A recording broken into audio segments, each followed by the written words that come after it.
Hello and welcome to episode 20. Yes, you heard that right. Episode 20 of the Falling Apart podcast. If you are still here and listening, why? We are thankful that you are. Obviously, it's been a bit of a roller coaster. I think if you've listened to us from pod 1 to today, hopefully you've heard that we've managed to channel some inner anger and talk all things Leeds United and sometimes go a little bit off the path with it, but always bring it back to the thing that we love, which is Leeds. It's a bit of a special one today. So there's myself and Jimbo. I know what you're thinking. Tom, how are you on the podcast? Are you not away? Are you not somewhere else? But yes, I am here. And it is just me and Jimbo. Hello. Here he is. I don't know where the other two are. Made some excuses, which again, I think is unacceptable. But we also, this is going to be a brief one from just the two of us because we have got a special podcast today, which I know Jim is going to touch on. How are you, my friend? I'm all right, mate. What about yourself? Yeah, good. Can't grumble. Looking forward to Elland Road at the weekend. Hopefully we can inflict some more pain on our friend. Yeah, I know we're going to be talking about that soon, aren't we? But yeah, we definitely need to be inflicting pain on him. Yes. Where are the other two, by the way? I've got no idea. Sam, I think, said he was leading something, which I don't know why he's doing that at 6 p.m. at night. Probably leading himself down a garden path. And chasing fishermen. Yeah, chasing fishermen on the beach. And Ricardo is in Alicante with his wife and stepdaughter. Again, not sure what he's doing. Probably going out to spend his millions somewhere. How many fucking holidays does he have a year? Ridiculous, isn't it? This is what happens when you deliberately go out and marry into money. You can literally go away every other weekend. I think he's been abroad this year more than he actually has been in the country. Yeah, that's probably tax purposes, isn't it?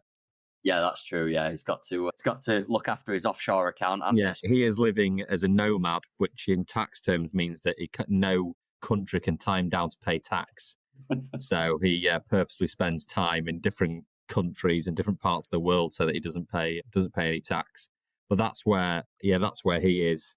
So again, a bit like last week, it's just me and you to hold the fort. I know, and actually I thought we kept things relatively on track last time, didn't we? And the good thing about today is it's not really a long episode, is it? So no, and I don't know if you want to touch upon what the exciting news is for the episode this week.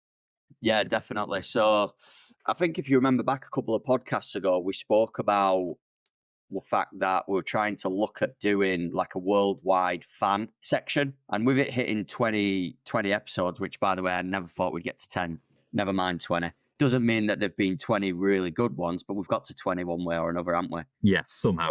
What we actually did to celebrate the 20th episode earlier on this week is me and Ricardo, we jumped on a separate podcast and we got a guy on called Eric Heesholt. Now, the interview is going to come up with him at the end of this. So basically, a little bit of background on Eric. He's been following Leeds United since the 70s. Really interesting. I'm not going to give it away because you'll be able to listen to the interview towards the end of this. But he's had quite a bit of one-on-one time with Marcelo Bielsa. He's from Oslo. So he talks to us a little bit about the Oslo Whites.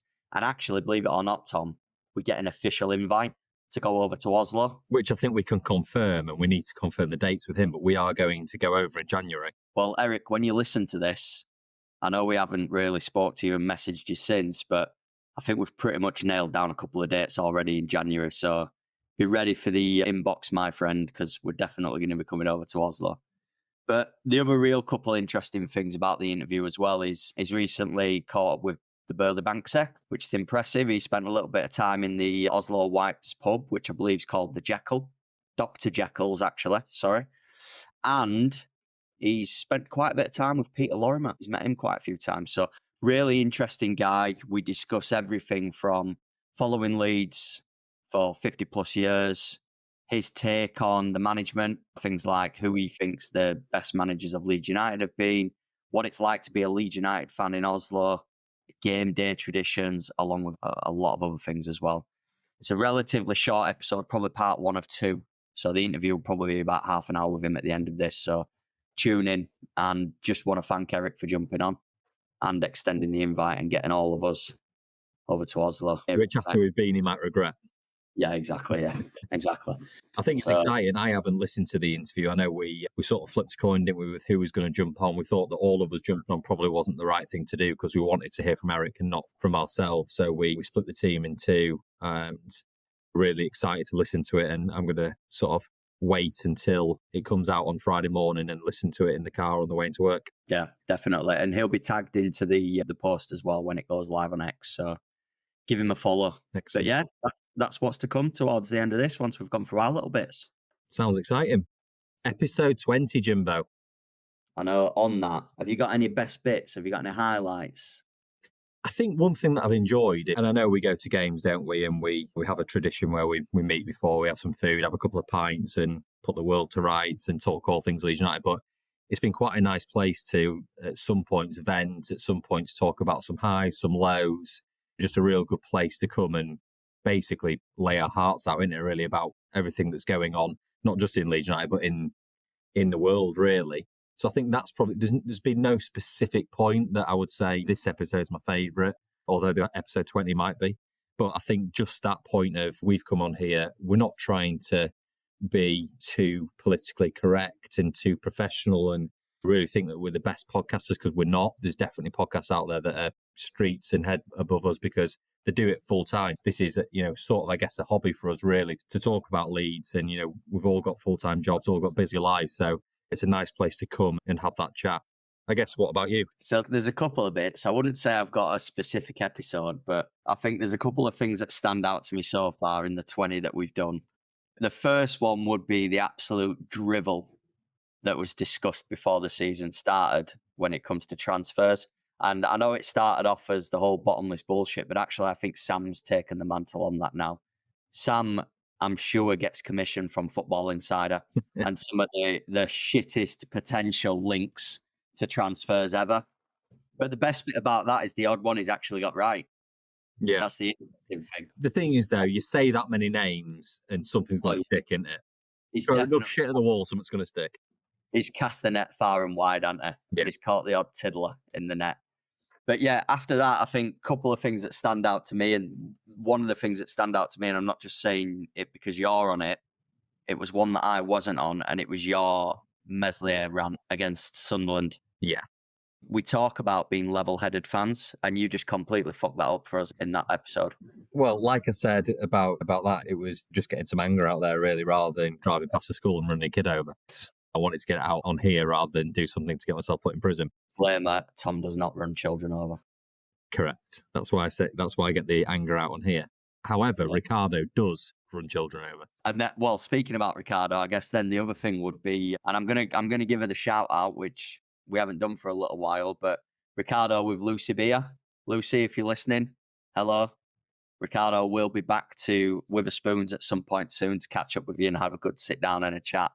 But he couldn't let an episode go without giving our Lucy a call out. So, but yeah, overall, yeah, exactly, about Wobber the Knobber.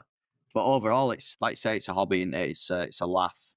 It's just a good chance to get together and talk a little bit of shit about Leeds United and doing it. I think one thing, and I know Sam is on and off the podcast, isn't he? But a shout out has to go out to him because we obviously come on here, we record a whole load of shite and we maybe put out a 30-minute episode each time, but we probably come on and record for 45 minutes or to an hour at times.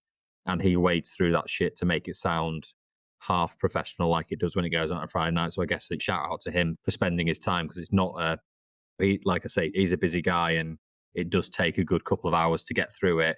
And hopefully over the time, we've got a bit better at staying on track and not deviating too much and not saying too many things that we can't say and he has to edit out. So I think to make it sound half decent is his job. Yeah, I'll echo that because actually he's just spat his dummy out in the WhatsApp group about an hour or so ago because I said that he does nothing.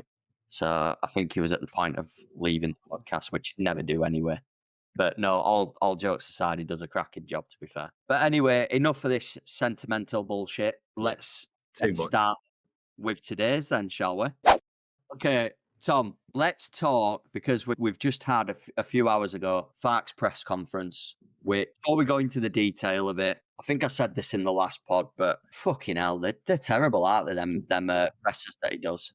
I think the thing is, they have to do them, don't they? Every football manager does them, and it's almost like there's nothing to talk about, but they keep doing it, don't they? And they keep talking. And realistically, when you've got nothing to talk about, what do you fill the time with? You talk about a few injuries here and there and some other bits and pieces, but there's nothing really to say, is there? No, I guess there's not actually. Go through the injuries, go through his thoughts on the upcoming game, and then that's that. You just think, I guess I'm not thinking so much about today's presser that he did, but thinking back to the presser the other week where 70% of it was about England and a German taking over the English team. And I don't know if you listened to that one, but my God, he don't mind a few questions about the national team, do you? But in the Leeds United press conference, and I saw it all online, this isn't just my opinion, but there was a hell of a lot about the fact that a German's just taken over England. I just think they could probably do them a little bit better, but what do I know?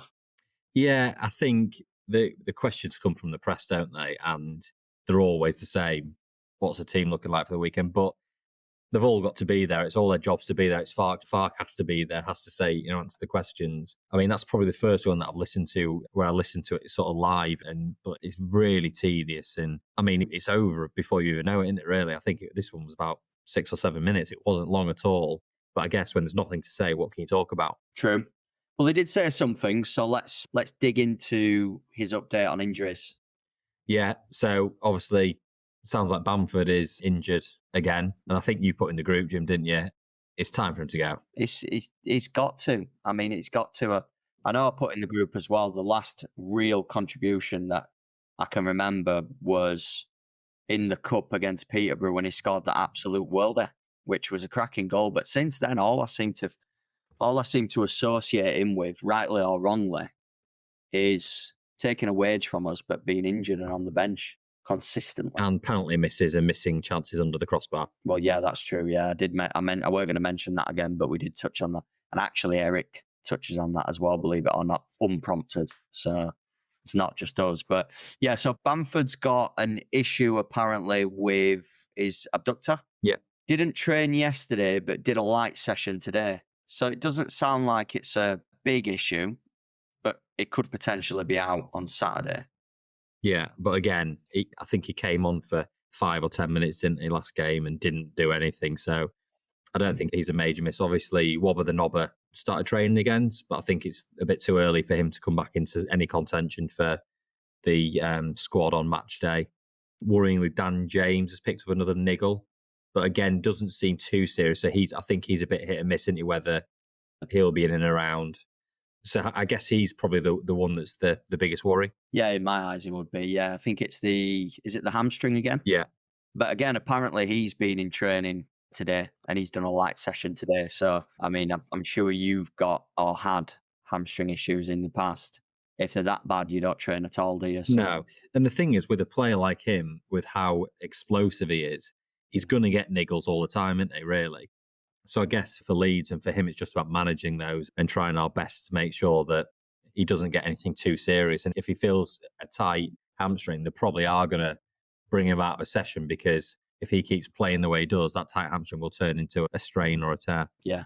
So they could potentially be out on Saturday. I mean, luckily, and I might regret saying this, it's not as though we're playing one of the top teams in the division right now, which I'm sure there's people screaming at me saying that because we don't do anything easy, do we? But no, we've got it depth, haven't we? We do. And I think, coming back to the presser, Fark talked about it right at the end about, does he need to manage players sort of with the mentality wise of, if we're playing a team like a Plymouth, do we need to go in and go, look, it's not going to be easy? And he said, no, all our players, we've got some experienced heads in there, and even the younger players know not to take anything for granted. And which I think was a fair point. But no game in the Championship is easy, even if a team, I think they've conceded 22 goals so far, which is a lot of goals in the amount of games we played. But I don't think any game's easy. And Leeds, when was the last time that you can remember that probably Norwich, really, in the playoffs last season, where Leeds actually looked comfortable? I can't remember last time we actually put a team to the sword, even though it looked like in games we probably should have. Yeah, it looked like we were going to do against Watford, didn't it? Yeah. It looked like that's exactly what was going to happen in the first 7 minutes, but then it never really came to fruition. But yeah, I guess Norwich is the last one I can remember in the first leg, which obviously was a weird feeling, weren't it, going in at half-time with no worries. It'd be nice for us to have that again on Saturday, but Before we go on to Plymouth, there was one more thing that I wanted to touch on from Fark's comments before we look forward to the game. And it was our new signing. Can you pronounce his name yet? JG. JG, yeah. Can you pronounce his actual name? Joshua. Perfect. Nailed it. So, yeah, did you notice and did you listen that Fark actually made quite a few points about him and how he's settled in since he joined? And I think it actually ties back to one of the things me and you were talking about on the last episode where we were saying clearly Fark hasn't gone in for him just purely based on what he could provide on the pitch if he's needed. He's gone in for that whole side before self as well. And he really lent heavily on that in this presser, didn't he? Yeah, I mean, he said about the languages that he can speak, how he is in and around the dressing room in training, really leads by example. And like we said, you need that in a player, don't you? Because he's probably not going to come in and play. He'll be a bit part player, but you need that type of person in the dressing room when we've lost so many of them in the summer. Exactly. And interestingly enough, he said that he wouldn't be worried at all if he needed to play right now. So when we spoke about is he fit, has he been looking after his body because he's been a free agent, he clearly has. And I know he said he's got 6-pack on an 8-pack on the last episode. He's clearly a very healthy guy who's ready to play at this level. In fact, just confirmed that, didn't it? But yeah, there's not a massive amount more to really talk about for the press conference. Is there anything that we've missed that you want to mention? Not from the press conference. I think interesting that's come out this week is that we've extended our partnership with Adidas. Yes. Which is, I think, interesting. Everything that I've read prior to this partnership starting, that's a really difficult one to get on board with. And for them to release anything specific other than anything specific for football clubs. And I think we've seen, haven't we, since the season started, there's been lots and lots of different bits of clothing that's been released, which has gone down really well with Leeds fans. And I'm guessing the reason why Adidas and Leeds have come to decide to extend the partnership is sales have gone well. Yeah, I think there was hesitance, weren't there, around our old friend, the Smiley kit. Because typically what Adidas do is they have different tiers of partnerships, don't they, and different tiers of sponsorships. And when you're on the highest level, you get to work with them on designing the kit. So there was hesitance on the Smiley kit, but actually they've clearly realised that if you get the kit right with Leeds United and their fan base, the sales will go through the roof. But what's really interesting about that, did you hear that it's a record sponsorship deal, but did you hear the reasons behind Adidas having to make it a record sponsorship deal? I'm guessing, is it because other people were sniffing around? Yeah, so Nike and Under Armour, believe it or not, were apparently hankering for a deal with us.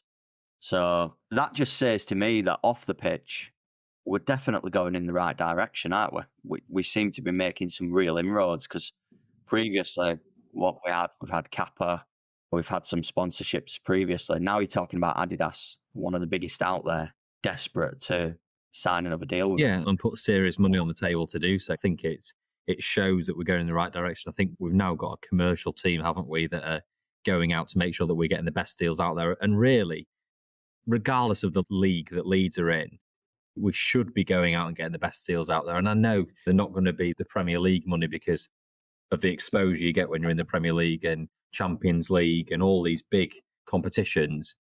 But the amount of fans that Leeds have got, it's a one city team. And we've got the fan base to soak up all of this clothing, footwear, everything that they're releasing. And I think if you actually look at the fans, we see them every time we go to Elland Road or away games, they're always wearing something different, and it's not necessarily Leeds home, away, third kit. It's something that someone has designed and come out with. And there's some cool stuff out there. So I think Adidas have jumped on that train, and nice to see that other big brands and sportswear brands on the coattails of that as well, because it's obviously a lucrative deal for them as well. Yeah, definitely. And they did the Special range, didn't they, last week, which had some really nice pieces as well. Albeit I tried getting in the queue for that and didn't have a fucking chance in hell. And the worst thing about it, and by the way, if any of you fuckers are listening to this, hang your head in shame. If you bought any of that brand and it's now on eBay for twice the amount, you disgust me. Because I've seen... Is that because you bought some? No, I've seen it all over eBay now. They're resellers, basically. Absolute vermin. Anyway. What are you going to do to them? Nothing. I can't do anything. Fair play. Clearly, you're all entrepreneurs, but you're just taking money from Leeds United. Entrepreneurs or got no jobs and got more time than we have. Yeah, or they've got a bot program where they can just enter things like 1,000 times. Which means they're clever. Yeah, we'll end and surmise on that. Yeah, you beat me to the stuff, so it's fair enough. Before we go on to Plymouth, it wouldn't be the same as the 20th episode without me doing this. So I'm going to give you a mark my words. Oh, God. Because of this new Adidas deal, we're going in at the top tier with them. And what basically, when they give you that top level, so you're in with some of the big European elites, you're involved then in actually designing your own kit. So you see some people have kits for different clubs where it's basically the same kit, same design, but just different badges and different colours. Mark my words, within the next season to 2, you're going to see some old retros coming back. Mark my words, there will be some retro design kits for Leeds United based on this deal, because the Smiley has proved that it works. Wouldn't surprise me if there was like a Top Man edition of something that came back, or the real old Leeds United badge, but that's going to happen. Yeah, I mean, that's exciting, isn't it? It is definitely. I think you've seen similar with some other clubs, haven't you, where they brought some older style of shirts out. So I think fingers crossed that's happened, because I think, again, it'll be mopped up, won't it? Just hopefully they get the material sorted so there's not those clicks on it. Yeah, and you don't have to go back to exchange it 4 times in a month because you've put it on just getting out of the house. It stared at a wall and all the materials just jumped out. Anyway, enough on that. Let's go on to the final section. It's probably going to be a real quick one, this, because then we've got the exciting interview with Eric. But let's talk about Plymouth. Yes. So I think we've touched upon it a little bit, haven't we? That they've had a difficult start, really upsetting to see Wayne Rooney not do well and have a struggle. But they have had a tough start and a lot of times been thumped, haven't they? I think they drew the last game to 3-3 to Preston, but I think they were something like 2-3-0 down at half time and came back and drew that game. So again, they might be on a little bit of a high from that. The loss to Millwall, got thumped 5-0 by Cardiff. So I've had a real tough start to the season, albeit that means they're probably going to come to Elland Road and win, which they are 14-1 to do. Are they really? Yeah. Okay. The last 5 games, they've lost 3, won 1, drawn 1. Sit 21st in the league, played 12 overall. They've only won 3. They've lost 6. They've scored 13. And like you said earlier on, they've conceded 22. Yeah. So in terms of the overall league, there's only Portsmouth that's conceded more goals. But we know exactly what happened with them when they came to Elland Road. Yeah, I mean, the thing is, and let's not dwell on it, but teams come and they're going to play the best game because they come to full Elland Road, aren't they? It's probably the biggest game for them in the season. They're going to come and try and play the best they can. They've got Morgan Whittaker still, which I'm surprised that he is still there. I know there's a few clubs sniffing around him, but again, a real handful and knows where the back of the net is and can assist as well. So they have got some good players, and anything can happen in the Championship. And we know what Leeds United are like. 100%. I mean, really, it should be. I was going to mention Morgan Whittaker. I think the last couple of times we've played them, we've kept him quiet, and it's not been a very dramatic type of game for us. Yeah, you've just tempted fate.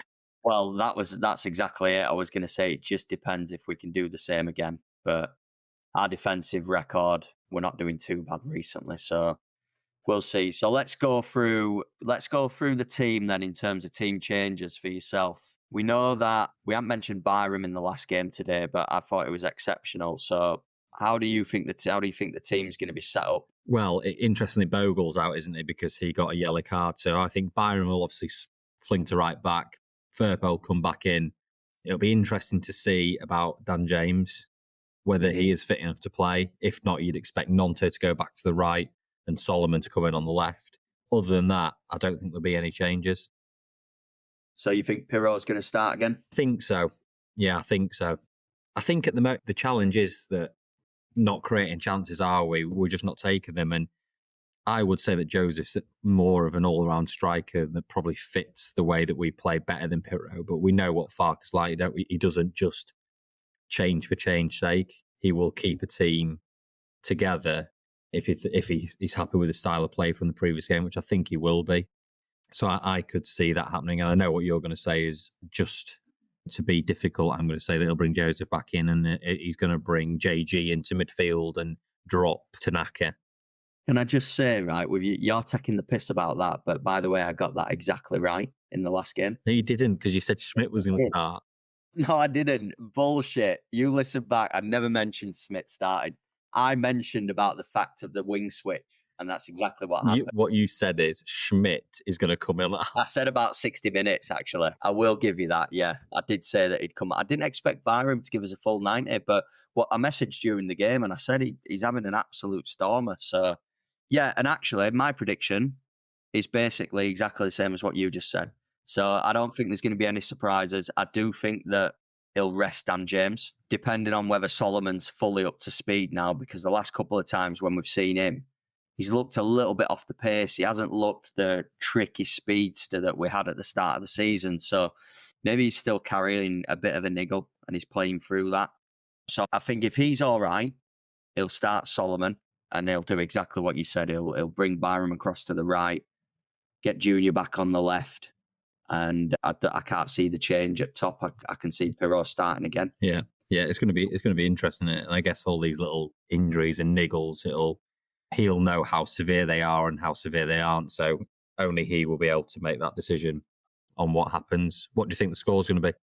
Oh, I was just about to say, put your money where your mouth is and tell me what the score's going to be. Right, okay. So for me, with our goals against us per game, we've got the best record, expected goals to be conceded. We've got the best in the whole of the league. I think we are going to score a few on Saturday. I think it's going to be, I still think we're going to concede.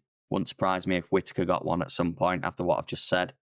But I think we're going to go 4-1 winners. I can't see Plymouth scoring. I think I'm going to go 4-0. Okay, so in terms of goals scored, you feel similar to me? Yeah. I think it might be one where we open the floodgates a little bit. But it's one of those games, isn't it, where they're going to come out and really give it a good go, and Rooney might go, right, well, let's make it really difficult. All men behind the ball, and we've got to try and break them down. But I can see us scoring inside the first 10, and then it'd be fairly comfortable from there. Let's hope so. Final bit then, Tom, before we pass over to the interview that we did. If the fans want to reach us, tell us where they can find us. You can find us on X, Falling Apart Pod, all one word. Just to let everybody know, that is not at Falling Apart, all one word, in one Twitter handle. What is it, Jim? Can you just explain? Because I still can't get my head around it. Right. Listen, this is the last time I'm ever going to do this. There'll be no more mention of all one word going forward. But it is just at Falling Apart Pod. There's a tumbleweed going by. I'm not going to add the all one word at the end. And also, like I said, the interview you're about to hear with Eric, you'll have his handle on there as well. So please give him a follow. If we've got any other worldwide Leeds fans out there, no matter where you are outside of the UK, please send us a message if you want to get involved in this, because it's going to become a regular thing. Maybe every 5 to 10 episodes, we're going to get someone from a different area of the world to come on, do a bit of an interview, talk to us about what Leeds United means to them. So please send us a message. We've got, at the minute, people from Belfast, Australia, America. We've got quite a few different places lined up, and we'd love to obviously cast the net even further. Yeah, and I think just to, again, at the end of November, so at the end of this month, we have a very exciting podcast, which we are going to do live from a different country. So keep your eyes peeled on X for that. Amazing. Thanks a lot, everyone. Enjoy the interview with Eric. Firstly, like Ricardo has mentioned before we jumped on this, and Tom and Sam the same, really appreciate you jumping on.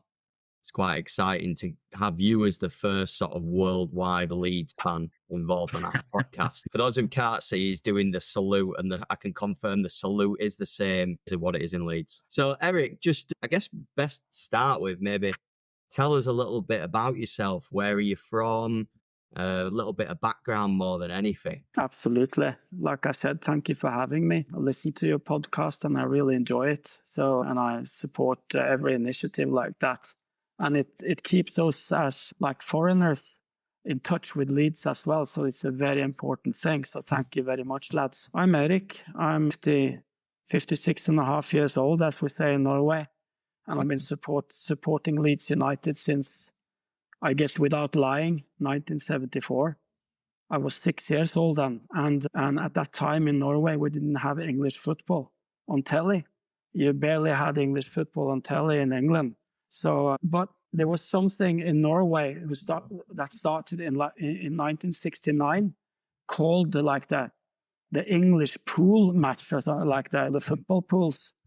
And every Saturday they started to show a game from England. So some of my first childhood memories is like watching that game with my granddad, who used to be a tractor boy because he was stationed in Ipswich during the war. Okay. So he couldn't pronounce Ipswich, who can? But so he always said Eric, and I sat on his lap and said, Ipswich is on TV, Ipswich is on TV.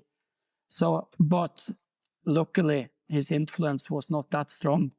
But the lads in the street, the toughest lads in the street, they supported Leeds United. The softer lads supported Liverpool and Spurs. And that's the fact. That's the fact. It's still the same now, just so you know. But the lads in the street, their older brothers and stuff had like denim with like Black Sabbath and Saxon and Motorhead when they are, and Leeds. So that there was something scary and tough and mystical about Leeds that made me just start supporting them. And then I saw Peter Lorimer. They started to showing some clips on TV, and we saw pictures of Leeds in the paper. And there was like, I was done, man.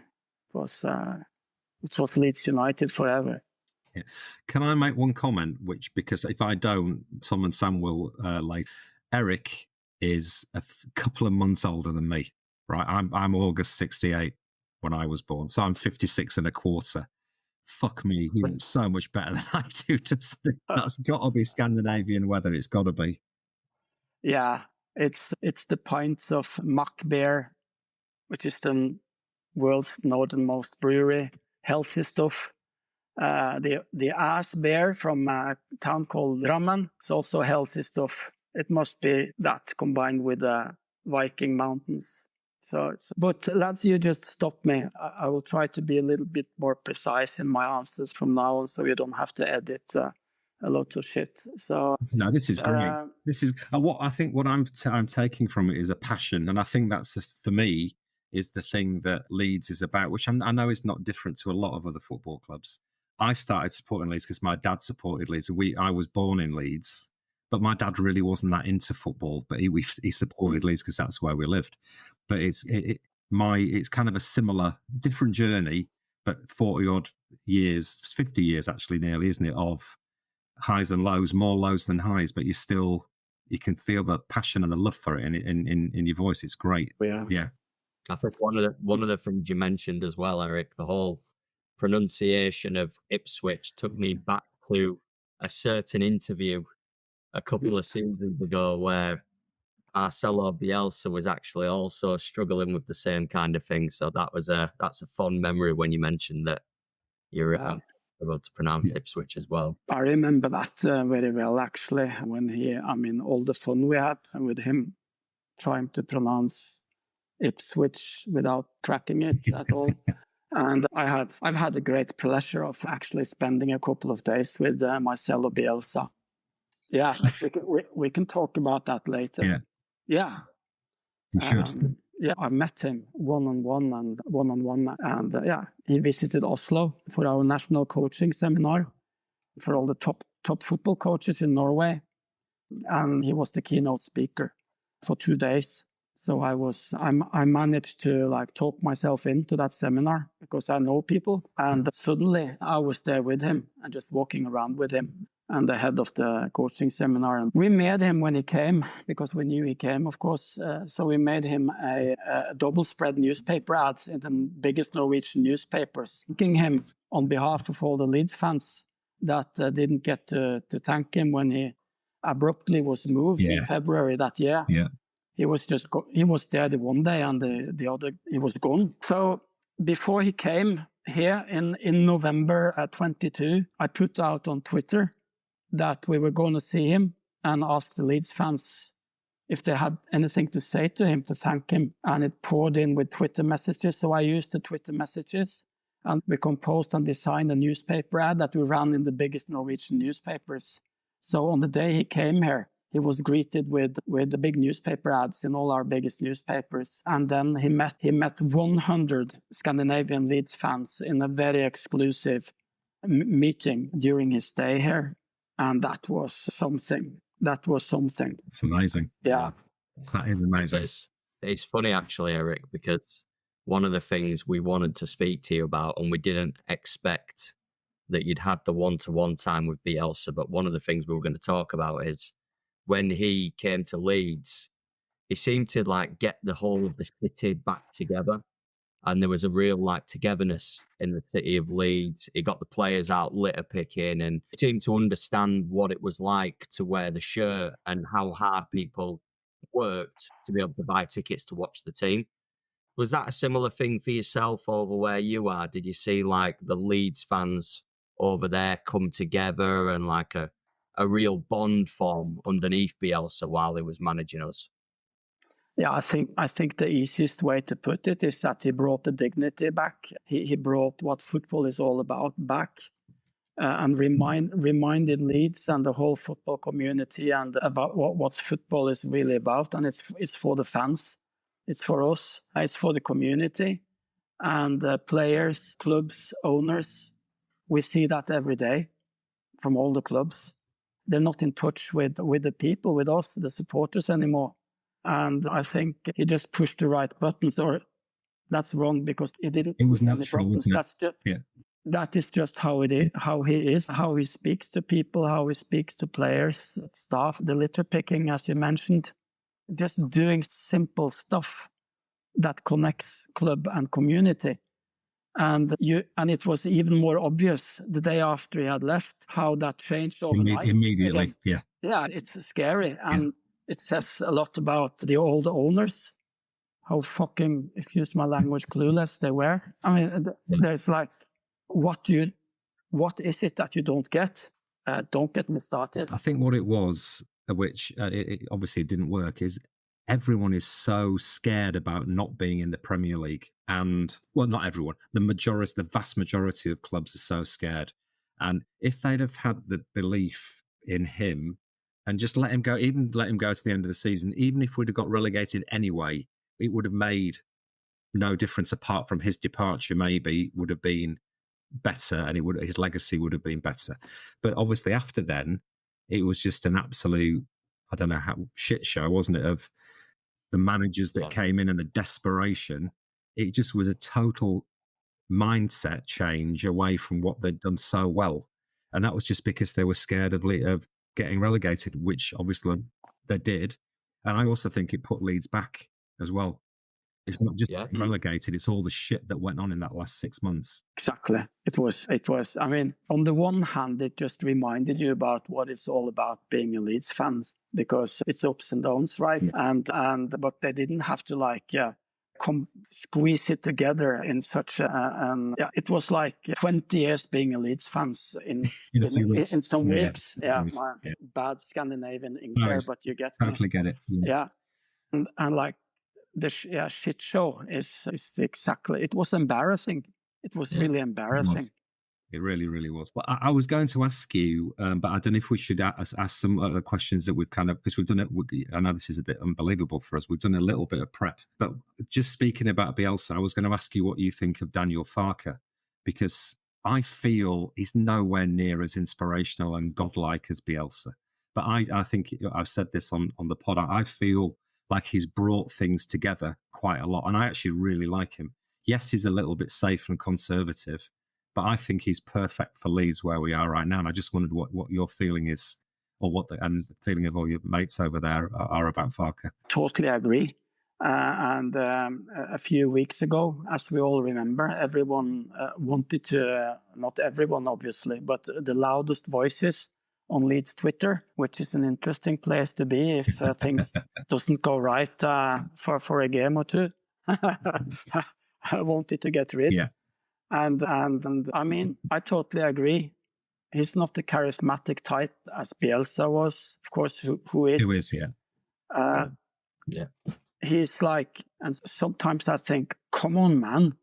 I mean, it's the 10th game in a row that you put the subs on after 71.5 minutes, as you did last match, and nothing happens other than you like break up the play a little bit and lose the. I said, come on, man, you're so predictable and so boring. But then again, having back to last season and the players that left, like Somerville and that lad going down to Bright and stuff like that. And you thought, oh my God, we're losing those skilled, technical, entertaining players. And then after a couple of games into the season, you think, I hate to admit it, but doesn't this even look better than last year? Because the system works. You have no X factors that like Rutter to watch, but It slowed it down quite a lot, didn't it, Rutter? Yeah. Now it's way more of a predictable machine that works. Yeah.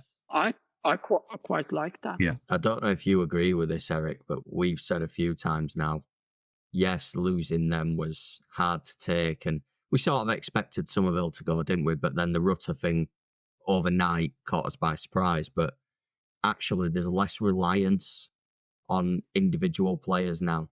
It's more of a cohesive unit, isn't it? Exactly. And I think when things are going good in the games now, I think it's very reassuring, and it seems like a steady thing that you don't feel that this is going away, even if there's lots of injuries. You see that they keep on playing, and the players coming in fits into the system, and they know what to do. I think the game against Bristol, it was an awful game, wasn't it? But the fact that Junior was out and Sam Byram came in, and Ramazani was injured and Dan James came in, it wasn't a shit performance, was it? It was just it didn't really get going. But I think you're right, the system works. And it's not sexy, is it? But it's what we... And I think the other thing that it worries me a little bit is that at the moment, obviously, we win quite a few games and everyone wants to get promoted. And then next year, if we do get promoted, we might win 5 games in the whole season. You're in the best league, aren't you, with all the money, but it's just nowhere near as enjoyable. Anyway, Jim, should we just ask Eric some questions about some of his kind of traditions for the game or what happens on a match day over there in Oslo? So do you watch every game, Eric? Do you get to watch every game? The only time I don't get to watch a game is because my wife has come up with something. You're no different to us. Yeah. I quite desperately plan way ahead, and if I know that there's some family stuff, like a birthday or something, I desperately try to come up with alternative strategies to watch the game, like pretending that I have a bad stomach and needs to be You're giving away your secret now. Yeah. But usually here we have our dedicated Leeds pub in Oslo, and it's called Dr. Jekyll's, and it's basically every game there's full of Norwegian Leeds fans, and you don't have to, you just go down there. It's full of Oslo whites, and every game, pints, we sing songs, or after a couple of pints, Norwegians sing songs. They start singing until 3 or 4, a couple of pints. So at the start of the game, it's like singing, marching on together. There are flags there. You meet mates. Awesome if people from Leeds are in Oslo, which happens all the time for business or holiday. We have some guests. People are coming down, having a good time. So usually watch the games there. If not, I watch it on my television at home, of course, on my laptop. But I'm looking forward to those games the whole week. So there's quite a solid community spirit. It's a very solid community spirit. And we're the 3rd biggest supporter club in Scandinavia. I can't remember the names of the 2 top ones, Team in Red and another Team in Red, I think. And then it's us. And we're almost 9,000 registered supporters in the supporters club. Wow. And that's quite the following. Yeah. Hundreds of us are traveling over to Leeds for each home game. Quite a few Norwegians to sit there. They have season tickets, and it's absolutely crazy. Me myself, I'm in a normal season, I'm over maybe 5 or 6 or 7 times. Before I got kids, it was even more often. And you can add, when we used to play in Europe, we traveled down to Switzerland and all over to watch Leeds. In London, where I'm quite often, my work takes me quite often. I used to try to like put meetings when I knew that Leeds played away to Brentford or QPR. I'm not a game counter. Like, I don't count every game and like have this scratch book and all that, but I must have been to like 200 games since I started watching Leeds in the 90s. Yeah. I think one of the things that you've just said there, Eric, I know we mention this all the time, but in terms of our following, you get some teams that are in the Premier League at the moment and they'll have away games and they don't sell out. We don't only just sell out on them away games. What you've just said about the fact that you've got hundreds of people coming over from Oslo every single week for the home games. I mean, number one, that's not a cheap thing to do. And number two, the time-consuming side of that, to be able to just come over to them home games, with some of them still having season tickets. It's incredible. Yeah, it is. Brilliant. It is, and I think Scandinavian fans are a bit special, and that goes for other clubs as well. It's the cultural and geographical closeness that we have to England. Yeah. I don't know if it has something to do with us ruling England like 1,200 years ago. Might have. Sorry, he's not laughing. But we do have like a very strong cultural connection to England, and we can feel that, a lot of us, and always feel welcome, even if we don't speak the language like 100% fluently. We can make ourselves understood, and we can manage to buy a pint in the pub and talk about Leeds. And it's huge in Scandinavia, and especially Norway, the following of English football and Leeds. Eric, I've got a couple of bits because I'm conscious about timings, but I've got a couple of rapid fire questions for you. Not to put you on the spot or anything, but these are just ones that you'll probably have instant answers to. So the first rapid fire question that I've got is, in terms of your favourite ever goal that you've seen in a Leeds United strip, what would that be? I think it's hard. Tony Yeboah, one of his massive Wimbledon goals. or Liverpool? I think Liverpool, because it was Liverpool. Okay. And if you had to pick an all-time favourite player, who is it and why? It's my friend. It's my friend, Peter Lorimer. You mentioned about Peter Lorimer, and that was when you decided that was it. It was just Leeds for you. I get goosebumps when I talk about him, because I meet a lot of famous people in my job. I'm an executive creative director in an international advertising agency, and I travel a lot, and I work with famous actors and musicians and every day. But when I meet my football heroes, I go quiet, because it's too huge for me and emotional. I got to know and be friends with Peter. I must have met him 50, 60 times over the years. Talked to him, and he was quite a shy person himself, quiet one. So we sort of bonded in the quietness, I think. And I met him and his wife and his family, and he's a true hero. And I used to pretend he was my uncle when I was a kid. Brilliant. Yeah, okay. So Peter Lorimer, definitely. Amazing. Last one for me. So in terms of all-time favourite Leeds United managers, if you had to rank them in the top three, obviously you've followed the club for a substantial amount of time now. You've seen the amazing times, the recent times. What would your top three be? I think it's a tough one, not the top three, but the ranking of them. But I will have to go with like the emotional thing, that who made me support Leeds when I was a kid. So I would go Don Revie, Marcelo Bielsa, and David O'Leary. Great choice. I think so too.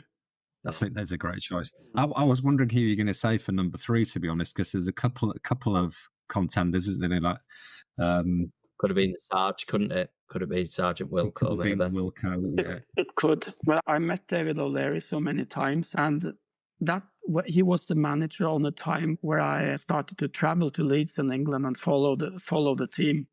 I watched quite a few games under Wilkinson, but yeah, it's a tough one. Yeah, so but I'll go for O'Leary on third. Yeah. So again, conscious of time, because we all have jobs like you do, and Sam, my son, does the editing, and he said to me, "Keep it to 20 minutes so I can edit it down." And we're on 30 already now, aren't we? Nearly. What I'd like to say is, if you'd like to at some point in the future, I think it'd be amazing to have another conversation, because we're never going to touch on anything, are we, over a supporting life of almost 50 years? Yeah. Yeah, I could have been sitting here like 2 hours with you lads, so no problem. So I guess my question is, bringing it back to where we are now, what do you see for this season? I hopefully see that for once we don't have like a really bad spell of games like we have used to, like 10, 12 games where you wonder if it's all falling apart again. And that's back to the consistency we talked about like 20 minutes ago. I hope that consistency is really that, a consistency. And of course, we're going to lose a game or two, but I don't think that we're going to see like 10, 12 games in January and February as we're quite used to. I'm perfectly happy with just staying on third place and until March, April. Yeah. And then some of the two teams above us falls apart and we just secure an automatic promotion. Yeah. I would hate to go into a playoff again. Yeah. It's nerve-wracking. Yeah. Well, it's in a bad way. Yeah. Did you get to Wembley or not? No, I wasn't there. I couldn't. If I wanted, I could have gone. If I wanted, I could have gone over. But it didn't work out that time. So I watched the game at Dr. Jekyll's. Yeah, it was a miserable day, wasn't it, in general? It was just all very predictable, wasn't it? Yeah. Playoff. It was, yeah. Yeah, that was predictable. Who's your favourite player of our current squad then, Eric? The first one I think of is actually, and that's quite a strange answer for me, being an old forward and number 9 myself. But I really have a soft spot for our goalkeeper. But seriously, out of very many reasons, also out of human reasons, that it's so bloody visible when they do a mistake.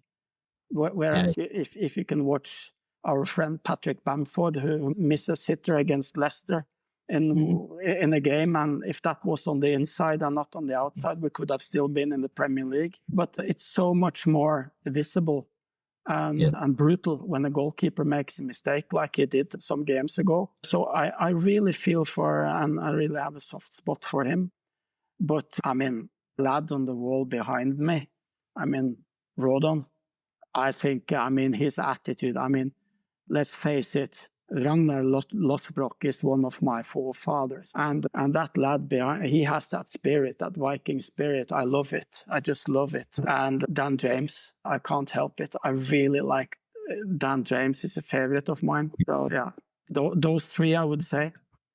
That's great. Honestly, I sent a message to our little group saying when we first started, as I say, I was slightly nervous, and I just said to him, this is fucking mint. It's brilliant. It's so good talking to you. So I'd love to do it again.